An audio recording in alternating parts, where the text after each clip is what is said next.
neighbor and partner of the Middle East and North Africa. And we have the great pleasure to welcome President Muhammadu Buhari from Nigeria. And I would like to use this opportunity to congratulate you, Mr. President, for your re-election just some weeks ago. Welcome here to address the audience.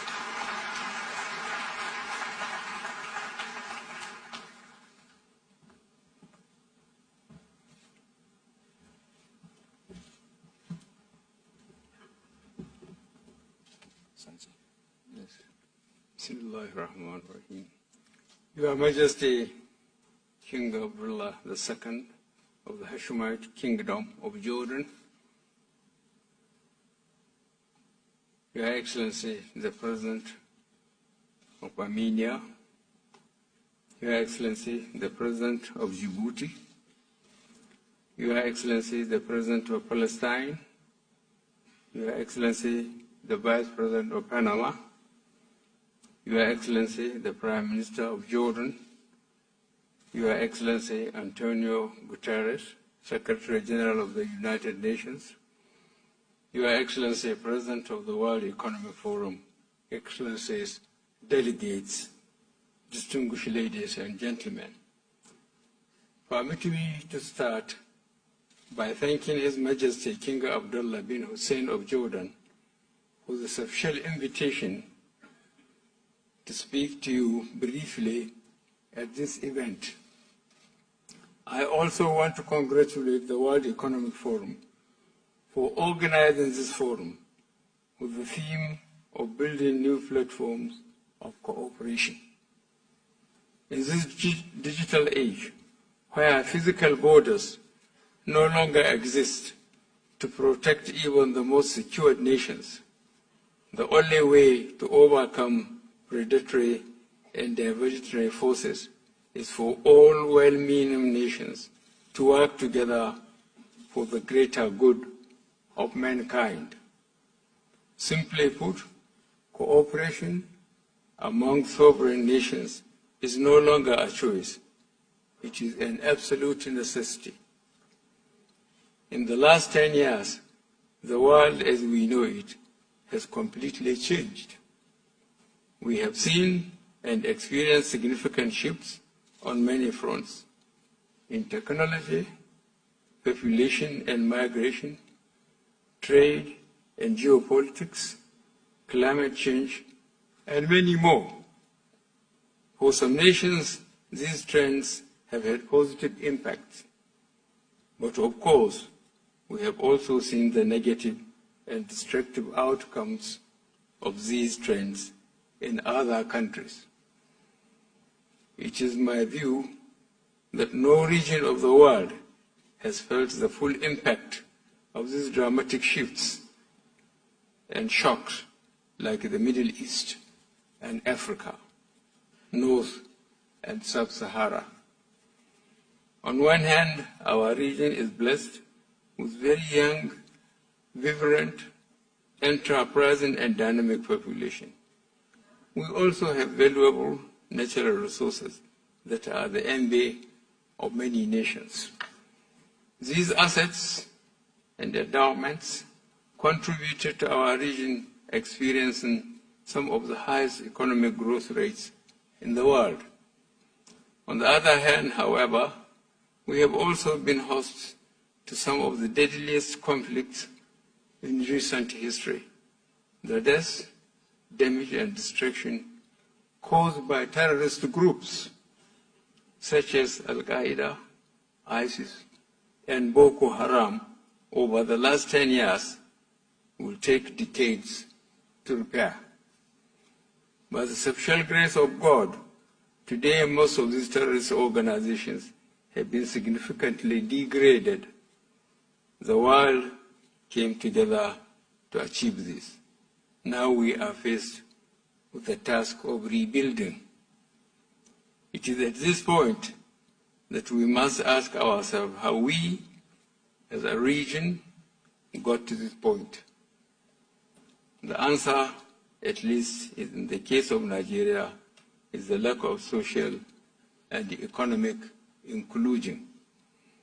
As Nigeria celebrated being the largest economy in Africa and one of the fastest growing economies in the world, Nigerians were migrating in droves through harsh desert conditions and across treacherous seas to seek what they believe would be a better life in Europe. Ladies and gentlemen, I strongly believe that the lack of social economic inclusion was the root cause of many challenges we are experiencing. Today, our population is 190 million people. By 2050, it is estimated that we hit 390 million, making us the third most populous country in the world.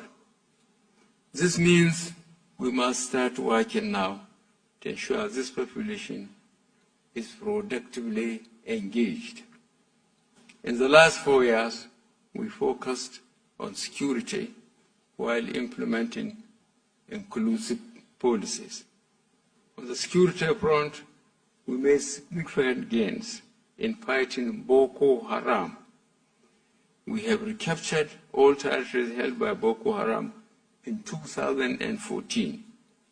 We have liberated thousands of Nigerians held against their will. Today, I am pleased to say no territory in the Federal Republic of Nigeria is held or controlled by Boko Haram.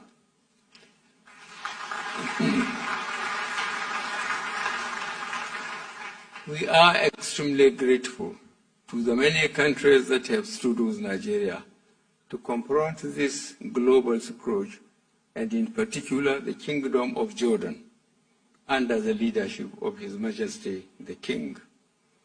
Furthermore, our economic diversification and social inclusion policies are also yielding positive results. Our country has now returned to the path of growth. We are making gains in the ease of doing business indices. A key driver for growth is the agricultural sector, where we aggressively push agricultural policies that empowered millions of rural citizens. In the spirit of building new platforms for cooperation, we partnered with the Kingdom of Morocco to domesticate fertilizer production in Nigeria and revive over 2 million tons of abundant fertilizer blending capacity.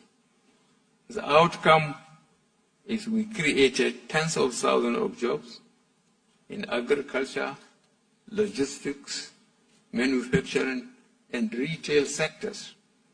We are able to achieve moderate growth, but it was inclusive. Nigeria is now at a new dawn and embarking on a new developmental project. We are determined to industrialize Nigeria, leveraging our comparative advantage. We recognize the private sector as the engine of growth and a veritable partner in our economic agenda. The Middle East is a natural partner. Africa and the Middle East must therefore focus on policies that will deliver shared economic prosperity for all our citizens. On trade and investment, for example, we can do more. Africa presents only 5% of Jordan's trade with the world. But we have the resources, the people, and the markets to do more. Opportunities exist in key job-creating sectors such as agriculture, health, tourism, ICT, infrastructure, as well as textile, garmenting, to mention a few. Our new inclusive and diversified Nigeria is definitely open to business. Our population, resources, policies, and programs make it the most attractive investment destination in Africa. As friends and allies, we must therefore cooperate and leverage on our relative strengths. We must remain open to building new platforms of cooperation. As we deliberate over the next 2 days, I would ask all leaders present to reflect on our collective experiences. We must identify how we can work together. Today, we are living in a new world. In this new world without borders, my personal view is stability and sustainability can only be achieved through inclusive economic growth and enhanced cooperation among nations. I thank you all for listening, and I wish you a very successful, productive summit. Thank you very much.